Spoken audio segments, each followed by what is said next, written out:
All right, cool. Andrew, can you hit it? I got it. All right, perfect. Welcome to the Hype Mind.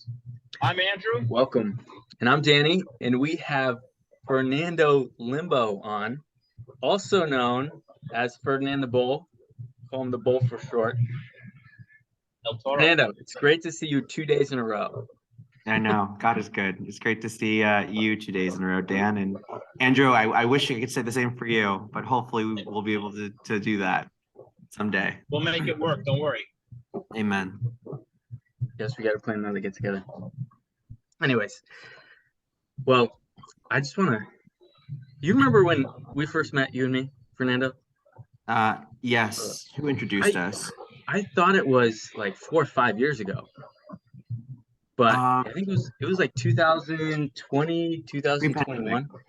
Yeah. It's like 2.5 years ago. Yeah. Anyways, I was looking for a young adult group, right, in the Boston area. And I was talking to a lot of people, right? So I got your number. And I messaged you, and then you messaged me back to get together for like coffee to meet. And that, I don't know what happened. That never happened. I'm glad it didn't, because I'm not a coffee drinker. Anyways, I go and attend one of the meetings you guys do as a group. And I get there. It's kind of hard to find, but I walk into a building. This guy stands up, starts walking towards me, biggest smile ever on his face. And I'm like, this is the guy. This is Fernando. Anyways, I was so inspired, right, when I found out you were gay and that you're one of the leaders of a group that's based on purity and chastity in the Catholic Church. And I was profoundly, like, it was crazy to me. I was like, yes, this is the guy I got to be around. Hey, I'm sure it says this somewhere in Scripture where God makes your cross ultimately the cross to salvation, right? So I am very blessed, and at least just given our friendship, Dan, it's been blessed to be able to have your friendship for these years. Thanks, man. You too. So we're excited to host you. And part of the reason we want to host you, right off the bat, is because, like Dan mentioned, you're gay, you're open about it, but you're also Catholic, which is kind of controversial. A little while back, we had a friend of mine on. He was a coworker of mine who was gay, and he was very conservative, right? So again, another controversial scenario where people stereotypically say it doesn't work like that. Like most gay people are, more liberal, etc. They're not as religious usually. They don't feel like they can maybe associate with religion or are allowed to practice religion or are welcomed. And so that's part of the reason I'm really excited to have you on today. Other than the fact that you're a good friend and a great person to conversate with in general, but I'd love to start there. Sure. So have you always known your whole life that you were homosexual? I guess so. I guess when I think about some of my earliest memories as it relates to kind of like attraction towards other people, I can definitely say just from a young age, there definitely was more attention that I was giving towards men in general. So I would say yes to that question. Okay. Nice. You want to start with that? Relate to? Go ahead, Andrew. I'm just curious with your whole lifestyle, how that's related to you being a Catholic, and how, because surely you are familiar with the stereotype that people who are gay aren't really welcome into a lot of religions, especially Christian religions or sects. Yes. And I can certainly share my piece on that. I know, Dan, you were gonna say something. Mm-hmm. Right. Well, I know a little bit about your story and your background, Sure. You mind like starting to share a little Yeah, bit of I mean, that? I think that probably would be a good place to start. So at least just for you guys, and for whoever's watching can kind of get a good basis from the perspective of where I'm going to be speaking from, and um, obviously this very much related to the ways that the Lord has certainly been working in my life. Um, so I grew up Catholic, in a really solid Catholic home. I'm the oldest of three boys. Um, in terms of just my own Catholic upbringing, as soon as I entered the second grade, started doing altar serving, went to Catholic school practically my whole life, went to an all boys high school. It wasn't until college that I went to a private non-denominational university. And, definitely I would say, as I mentioned, earlier, that I always felt an attraction or inclination, towards men. And it was always something where, just my earliest my earliest interactions, just in the way of how perhaps I should be expressing that, or kind of living in a particular way, were just some of my earliest memories, with my parents, or even just with my aunts and uncles, who, just like any perhaps tendency that could come off as being, gay, or underneath the umbrella of gay, was usually met with, don't do that, you're not gay, and I would say, just given that particular experience for me, especially at a young age, it really, and I would say this as being part of the gift, because as much as the journey has certainly been a hard one, and it's still very, very hard. There's so much goodness, and there's so much fruit that comes out of that struggle. As Christ, shows us through his own life, right? But from an early age, it really kind of had me just sit and really think about just who was I? Like, what was my identity? Who am I as it relates to my sexuality, as it relates to just like how am I supposed to be living as a good son, as a good older brother, especially being the oldest, trying to set an example, right? And well, when did these questions start coming up that you were asking yourself? I would say they started really kind of coming to mind throughout my childhood. And it wasn't really until middle school, and I mean, even entering into high school, but really middle school being kind of just the doorway that opened for me, in the sense of trying to perhaps explore that further, which, given the journey that I had gone on, unfortunately from an early age, and I would say this is a very common experience, for many, prepubescent teens, is that the first encounter that we have with sexuality is within the dark, in the sense of exposure to pornography. Right. Yeah. And so just having had accessibility to that, whether it be, through, my family's home computer, or our next door neighbor, had shown us pornography, me and my brothers, when we were young. Unfortunately, that was kind of the avenue that I started to kind of dig deeper in terms of asking these questions. And again, we can certainly discuss kind of what exactly is a healthier way of doing that, obviously, just because, for so many of us, what we're seeing today is, having that type of exposure, especially early on as a kid. And I mean, speaking from my own experience, it's getting earlier and earlier. Oh yeah, absolutely. And so, just being,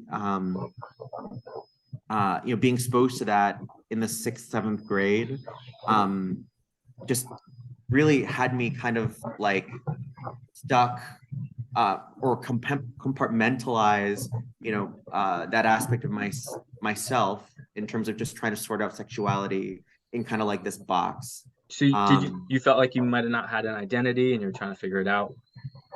Well, yeah, I mean, I guess I didn't really think about sexual identity. I mean, I started thinking about sexual identity, but, going through middle school, I would even say high school, it's okay, well, maybe this is just a phase, right? Maybe I'm just going to grow out of it. It's just going to go away. That was just kind of what what my experience was.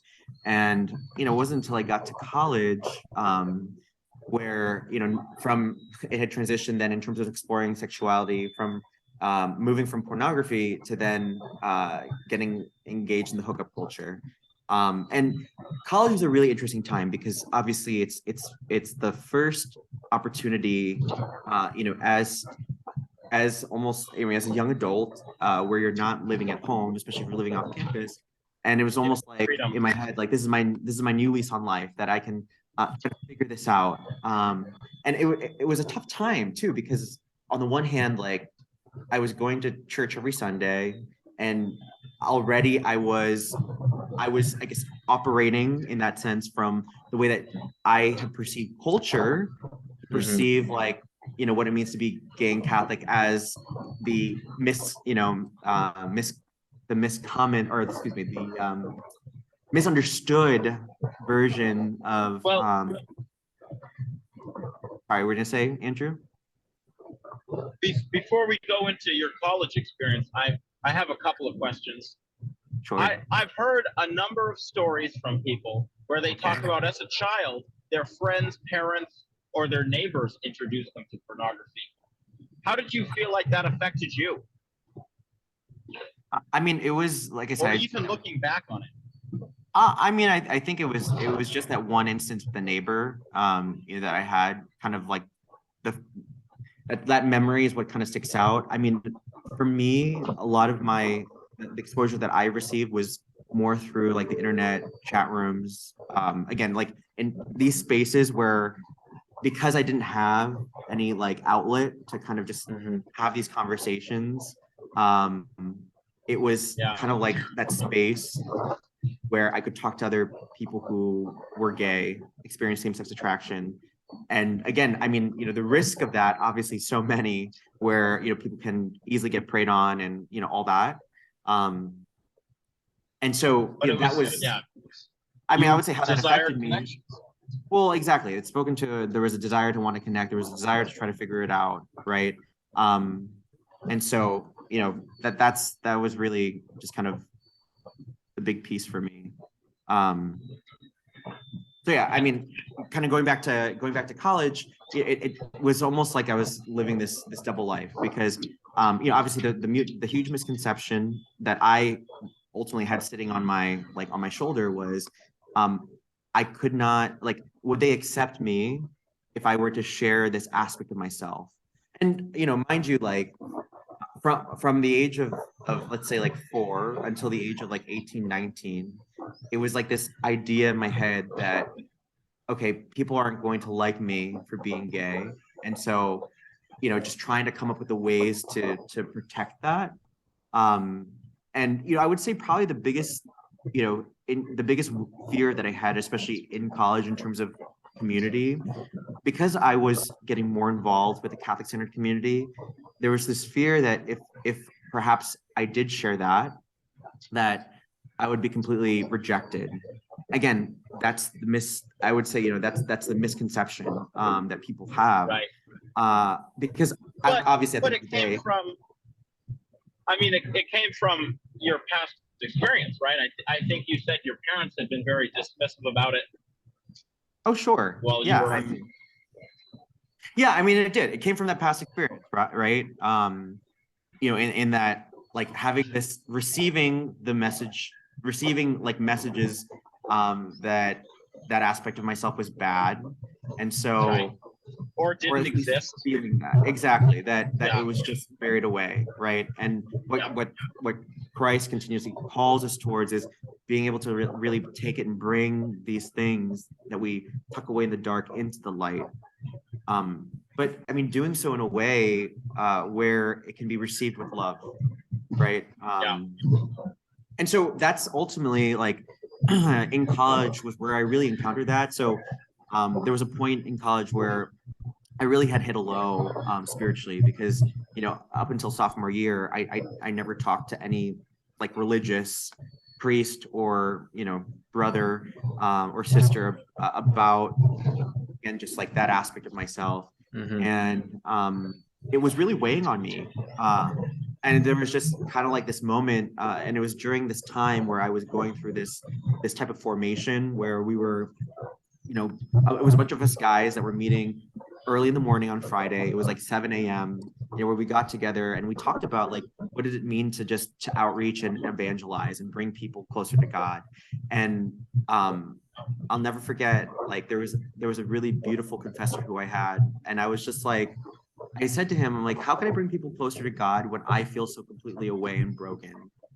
And he said, it was just the most powerful words. It was just like, Fernando, it's through our brokenness that Christ is fully revealed. And I was like, wow, and that for me was just so restorative and healing, because and again, so many of us, right, have this idea of what we need to look like, or like we feel like we need to have our spiritual life, our prayer life, and we feel like we need to have all these things together, when in fact, like, no, like God calls us to just give all of this brokenness, give all these broken parts to him so that he can work through that. The way to salvation. He doesn't ask us to wait till we're perfect to start giving No. ourselves. And No. it's funny that you say that, because I was just reading a quote from this book. This guy mentioned Mother Teresa, and I don't remember what. I wish I could quote it, gosh. But basically, she said, I go out every day and look for one of the many, I don't think the word was disgusting, but it was many something disguises of Jesus. And it was like, just in everybody. She was talking about basically like the poor and the people who, the average Joe thinks is genuinely broken and not, connected and not deserving. Mm-hmm. And so it's just funny you mention that, because that's how Jesus appears, that's how he makes himself known to us, like you're saying, through Absolutely. our brokenness.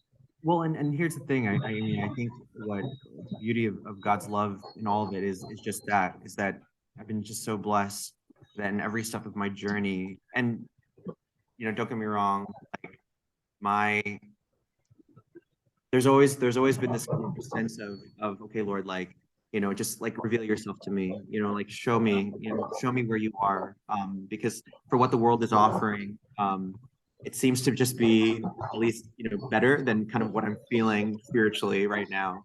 And I think the biggest question, and perhaps kind of the novelty of being gay and Catholic, is just called to chastity, and kind of like what that is, like how does that manifest in our lives, like how do we live out that call to chastity. And it's Say not that perfect. again. How we're just called to chastity? Well, yeah, I mean, because I think that's probably the biggest question, just kind of getting right to it. Right. And hey, I'm not perfect at all, in so many ways, because I would say of the early exposure that I had, to first and foremost, like the pornography, and really like trying to the dark for so many years in terms of trying to like sort out sexuality, with other people who are also trying to figure this out, is that it becomes, this space of unhealthy like relationships that end up kind of formulating a sense of, because we're both parties are kind of coming from a place where they're hurt, trying to figure things out together, and then the relationship becomes sexualized. And I should also say this is a common misconception, is that people think that the Catholic Church especially has too many limitations when it comes to sex. And I mean, here's the thing.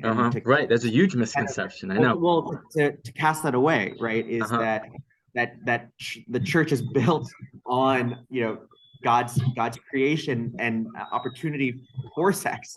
Right. Yeah. That sex is an important piece, and that it is like something that's beautiful, right? Right. Or I should even say, like, not even sex itself, but the call to union, right? Right. That call to union is really like what the gift is that all of us like desire. We're all, we all have this desire for union with the other.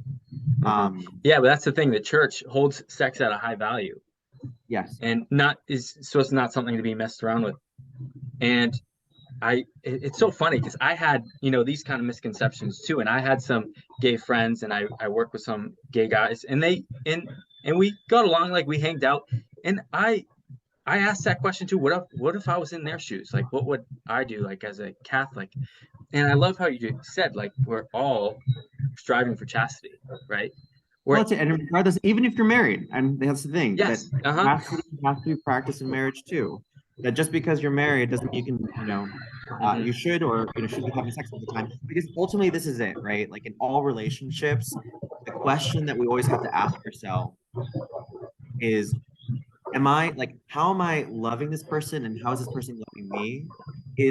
Is the move in my heart, or the ways I'm trying to love them, is it coming from a place of seeing them as and giving to them a total gift of myself, and Yes. trying to receive them as a gift? Yeah. Are you willing the good of the other? Right, exactly. Or am I trying to grasp at it, or am I allowing this person Andrew, to grasp sorry. at me? Andrew, can you Right? check your speaker? Can you check your speaker? Why? It's just making some background noise. How about now?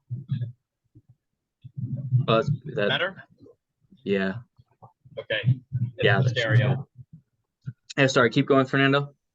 Yeah, no, I mean, it's that's just like really the bottom line. But anyway, I was saying before, just having had those early exposures, living out this call to chastity is not easy. I would even say, actually, I was having conversations with people who've been married, and living out chastity in a marriage is not easy either, especially Well, when that's what, yeah, you're sleeping next to the person in your bed. I love it. I love it because I know, some people that before marriage struggle with chastity, and they think marriage is the cure, but it's not. And it's a big misconception Well, that and they think it's going to take this load off their shoulder, and they're going to be chastity free because they're in a marriage. They're married. They can do whatever they want. Yeah. And that's why I think it's super important, right? If you're working on chastity and purity, right, to do that before you enter into a relationship. Right? You want to be what I like to call it, you want to create your independent self before, so you can add to your relationship. So you can be the cup that overflows, right? You fill up first, and then you overflow into your spouse's life, right? You add to their life. You're giving. You're the giver. You're not, dependent on them for sex. You're not dependent on them for any other of your needs. Well, and I will say this too. It's something that I'm still continuing to further, like, I guess, sit with and pray with. There's a really amazing book, if anyone encounters this, that is Catholic and gay, or like Christian and gay, or say if like you've been living like a lifestyle of hookups, or just like feeling kind of this level of dissatisfaction with gay culture. There's this really amazing book called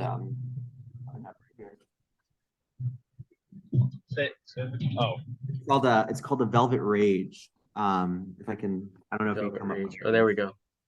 It's a really it's by this psychologist, Alan Downs, and it's he's not a Christian writer by any means, but what he speaks to is like experience having worked with specifically gay men, and just the psychology around like what it means to be gay, and growing up within this culture, and just why we do the things we do.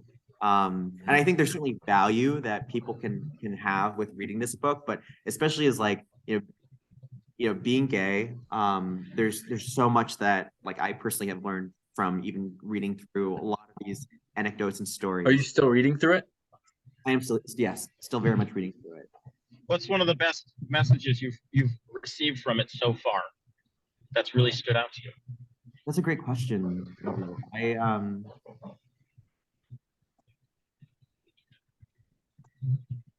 I think if anything, well, I would say probably the piece that stood out to me so far from what I've read is like, and I mean this, don't want to go off in a complete tangent on this, but given some of the things that I'm trying to work on now with a therapist, and really like a goal of trying to integrate all aspects of myself, is I know I've always struggled with being a complete people pleaser, and I know a lot of people do, but just like being able to really understand again like where that stems from, because so much of the way that people pleasing manifests, like the only way that we can really kind of get at the root is being able to kind of just like look back. Right. And Yes. and I But was saying that's- this earlier, Andrew, like that because I had felt growing up, and this comes like from reading stories in this book, that this aspect of myself was so unlovable that that no one would like me. That I was trying to come up with the ways for people to like me, outside of that, right? So anyway, those are one of the pieces that had come out of the book that really stuck out for me. But even that's an important message, because the number of people out there who feel like they're struggling because all they do is seek to please people at the Expense of themselves, detriment to themselves. It's like, whatever advice someone has for that is priceless too, because there's so many people who are in a state of suffering and lack of self-respect or shame because they don't know how to say no, and at the same time they're wrecking relationships because, or they think they are, because they're trying to please everybody at once, and it can't be done. Right. Mm-hmm. And so, yeah, like that's not at all a small message. What would you say to people who are either homosexual and already part of the church, or to people who don't believe they can participate in any religion, or at least not Catholicism, because of their sexuality? So I will say this, and I think perhaps it could be worth having a discussion on it. That that the desire for intimacy, especially for those who are sitting with of how do we live out an integrated Christian life that integrates our desires, and that call to intimacy, like that's legitimate, and there's so many possible roads that the Lord desires to show you. It's just having to trust in him. I would say is like the biggest piece. Develop a relationship with the Lord, who created you, who knows every aspect of you, who knows even our darkest secrets, but never will force anything on us. But if anything, just has a desire for us to come to him out of humility, so he can work through us. Mm-hmm. I guess that's probably the biggest Right. takeaway. I will say that if anything, something that is, I think, certainly worth another conversation is the idea of actually having like a virtuous relationship. And I mean that in a very pejorative sense, where you can have a virtuous, chaste friendship, obviously, but I would even say like there's space for people who desire to live out that chastity, but to have more of a committed relationship with another, and live that out in a virtuous, chaste way. That there is space there. How do you live out being a Catholic man while also acknowledging confidently that your sexuality is gay? Well, so like I said, I think first and foremost, it's to truly like live out your faith, right? It's developing that relationship with God. I mean, I think that's paramount. It's really paramount in everything that we do and how we move forward. I would say in terms of relationship with other people, like the biggest thing that I've been really working on is this whole sense of just integration, right? Like, what does it mean to live this, this cross section of, being Catholic and, being gay, and what could that look like for me? And so, sorry, go ahead, Andrew. I'm curious what that looks like. Yeah. So, first off, do we have people, like, are there relationships that we have in our life, or that there is that closeness, in the sense of just like being able to like actually talk about your experience, number one, because I think that has been so important and restorative for me, because like I said, the misconception, right, that many people have, and especially many Catholics have, is that the church hates gays, and that's absolutely false, so having those relationships, friendships in that way has been really good. I would say, as I had mentioned earlier, being able to, there is space to have a virtuous, intimate relationship, with someone, that is romantic, and obviously, like, that's chaste, and certainly that. Is that within the Catholic Church? Is that within Yeah. the lifestyle of practicing Catholicism? Absolutely. I mean, dating is not, there's nothing wrong with going on a date. That's true. Yeah, that's true. There's really, and actually it's so interesting because, and I'll lay it out like this, because maybe this could perhaps be something that may come up, because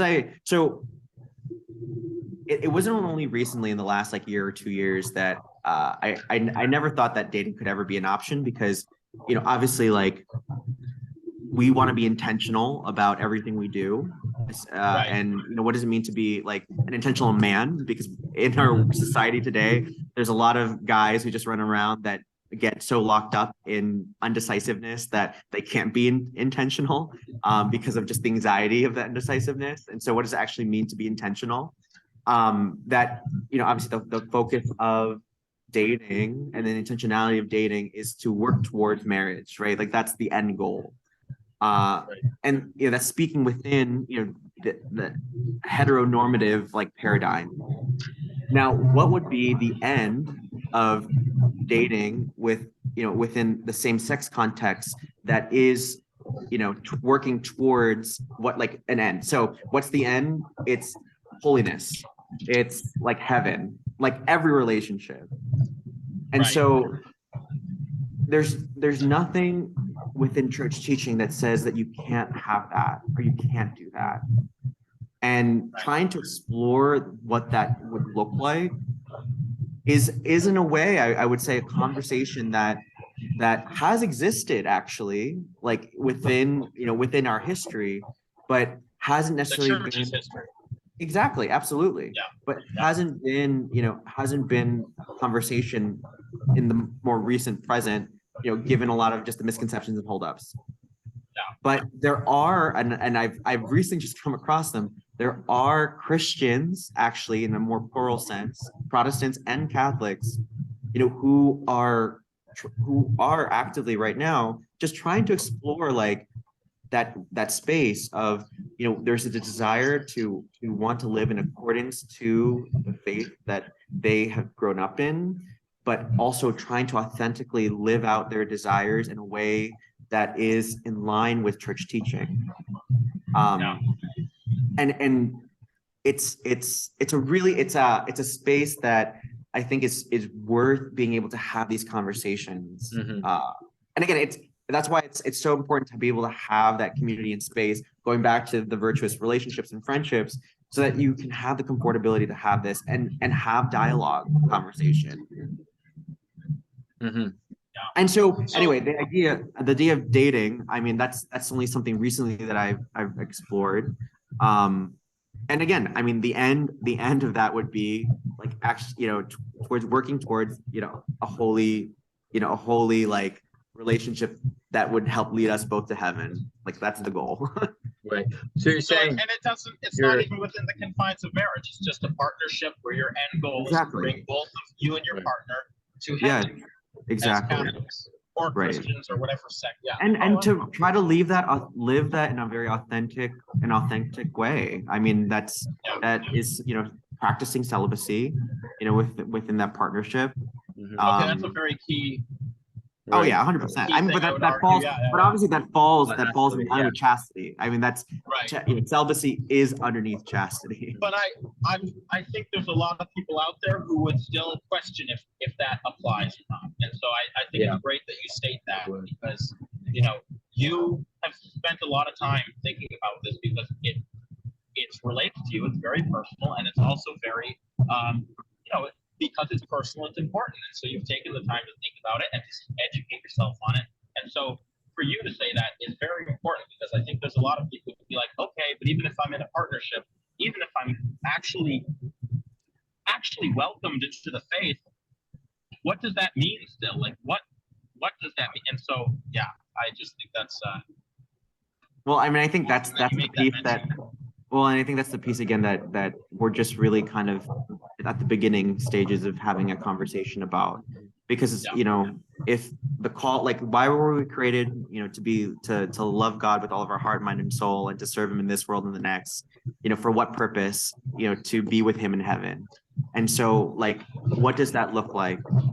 Because, and just I was saying earlier, unfortunately, just given the ways that I've tried to figure out sexuality, it was so much in the dark that it's basically kind of been this disjointed life of like being gay over here and then being Catholic over Right. here. And it's like, but that manifesting into me, like, basically developing sex addiction.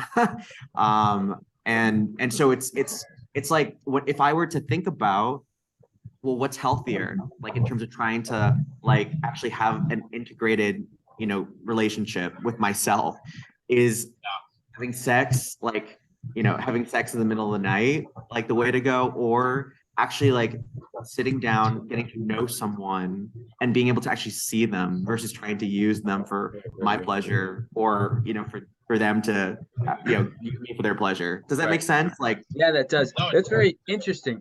So what would you say to someone that would say, "Hey, you're playing with fire. You shouldn't be doing that." What would be your take on that? I mean, but that's why first and foremost, the importance, the foundations that we all need, regardless of if you're gay or not gay, is having that personal relationship with God and having a good community. Right. Because because the thing, I know, like, we play with fire all the time, right? There's this whole like, oh, I can, we play with fire all the time, but if I'm again trying to be authentic and to live out this integrated life, then I should be able to talk about like my experiences with my friends, and so that we can have this dialogue, and they can like objectively point out to me, Fernando, like, I think you may not be like practicing emotional chastity, like, perhaps like you're kind of seeing this as something more than for what it should be, right? Or like to be able to challenge me, right? Said, Like, because but that's for any relationship. Again, like whether you're dating and you're straight or not, and you're dating if you're not straight. Like, it goes both ways. You always are playing with fire. And so it's like, even if you're doing something that does seem controversial, or people don't want to accept, or people haven't previously believed or accepted, it's like, the truth is the truth. If you want to be in a greater communion with God, and you want to be a Catholic, and you're gay, the truth's the truth. Like, it doesn't matter if you're playing with fire or not. I mean, like you said, you're almost always playing with fire, but like, the truth's the truth. If people can't take that, then that's. And now here's the thing, I would say in a very practical sense, if you talk to any married couple who've been married for 30 plus years, there are periods within a marriage where you have to be celibate and you're not having sex all the time. But with that, obviously, because sex is such an important aspect of the relationship building within a couple, that like, because if there is that period of time that, say, a couple needs to live a celibate life, or live a celibate marriage, how are both working towards, and this is again within a marriage, how are both working towards like actually finding the other ways to be able to love their partner? And I think I would even say this, that for perhaps people who are experiencing same-sex attraction, who are gay, if you again are if you're exploring perhaps again that space of seeing, well, what could this look like for me, and having a holy, chaste relationship, that's going to be the biggest piece, is that like understanding, the ways that the person I'm with like needs to be loved, understand how I need to be loved, and just being able to communicate that with the objective, again, and this goes for both heterosexual and homosexual couples, with the I was just objective going to say that. of working towards heaven. I Like, was how going am to say, I how does trying that to help? not apply to everybody? Exactly. You know, What But, it seems I like have you're a quick- doing, what it seems Sorry. like you're doing is, instead of shoving down that part of you, Right. you're able to express it in Well, you a should way be that's able in to. line with the church, and that's Especially helpful right because now. what you found was that when you try to like push it away, that part of you, is it just comes right back and bites you. Comes right back. Yeah. And that's so interesting because me and Andrew talking, and we noticed, right? Even as someone who's straight, I still have a sexual desire, right? Absolutely. The drive is Sometimes it in will a always be there. relationship, Right. right? Sometimes in a relationship, it's you just don't you kind of redirect that sexual desire into a relationship that's non-sexual, but In every you relationship. notice a not difference, just, right? Not just, like your scenario is you have to redirect that sexual desire because you can be gay, you can have a partner, you have to practice celibacy as a Catholic. That's how it works, right? But it doesn't matter because that mattered, but what I'm saying is it's very general across the board because even with what's the word? Heterosexual. A heterosexual relationship, it's the same thing. You still have to practice self-discipline sexually. Right. So it's a little different, but it's not all that different. Right. But you can't But reject it. No, absolutely not. I have a question for you. I'd like to keep it brief because we do have to end shortly. But at one point you mentioned your own ability to just be okay with practicing your faith and feeling loved and accepted. And that made me wonder, have you encountered a lot of resistance or hate or discrimination from the Catholic side of things? Have you felt like you haven't been accepted by other people as opposed to yourself, who's done a very good job of accepting who you are? No, absolutely not. And that's been the biggest gift. And then here's the thing, right? Like, obviously practicing chastity and, living out this call to celibacy is in and of itself a very difficult thing. And sometimes there are days where I'm just like, what if I just threw all this away? I could find my sugar daddy on like a yacht someplace and just live out the rest of my days, floating Said away. every human being ever. Yep. Exactly. But what the goodness of what God has been able to show me is that he's always provided in the ways that I didn't even know he could ever provide for me. And so it's just like, how could as a friend who also is gay and Catholic and told me, she was just like, I've seen too much to walk away. And that's the thing, like God has given me way too much to have to walk away from all this. There's some realities you can't reject. Not consciously. And anyway. And the reason why is because it's too beautiful and it's too good.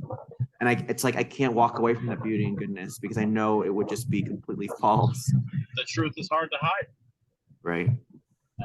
So to wrap this up, what is one thing you would want to share with just the world in general? If you could share one piece of advice from any area of your life or any experience or thought, what would you want to share if you could reach everybody right now? Well, God's greatest commandment is, to love God with all your heart, mind, and soul, but to also love your neighbor as yourself. And so often I feel like we put so much focus on the loving your neighbor piece that we forget to love ourselves. And so what does that mean, for each and every single one of us to actually truly love ourselves? And, start there and having that conversation with God on that. Terrific. Daniel, any last comments? No. Mr. The Bull, any last maybe a couple comments? things. Hey, Fernando, you're a gem. You're a gem. You're a gem. Diamond. You, It's a you've diamond. helped so many people make connections. Been an inspiration. Well, hey, I mean, thanks be to God in the many ways that He's given me the right people in my life to help hopefully get me to heaven. I would say, I mean, if there's anyone that does come across this and has any other questions or anything like that, you can find me on Instagram. So Yeah, go ahead and feel free to share any resources that you want. yeah, sure. So Fernando.limbo is my handle on Instagram. I would definitely say like some perhaps just resources in general, like books if you want to read. The writer Eve Tushnet, she's amazing. She's written a lot, just on the beauty of chastity and celibacy, and she herself is a convert, gay Catholic, really amazing person. So definitely check her stuff out. Eden Invitation is another great organization to take a look at as well. That's an online community. Really great. I would say just in general, looking at any resources related to theology of the body, specifically with the Theology of the Body Institute, I would definitely recommend as well. And yeah, I mean, I would say, and I would also just to reiterate the book, The Velvet Rage, definitely suggest reading that book too. And I just want to add, you said this, you mentioned a great book on better understanding celibacy, right? And for anybody listening, just because you're educating yourself on something doesn't mean you have to establish it as a belief. So like to read something doesn't make you that person. If it's not an idea or a belief in any regards, this could go for religion or whatever that you want to bring into your own life, it doesn't mean you still can't study it, because that's how you make informed decisions. But again, thank you for sharing your resources. Thanks for hopping on. It was such a blessing to have you here and to have your story and to be able to bring what you have to other people. So I'm greatly appreciative of it. Yeah. Well, hey, thank you both. All right, guys. That's Peace. it, everybody. Peace.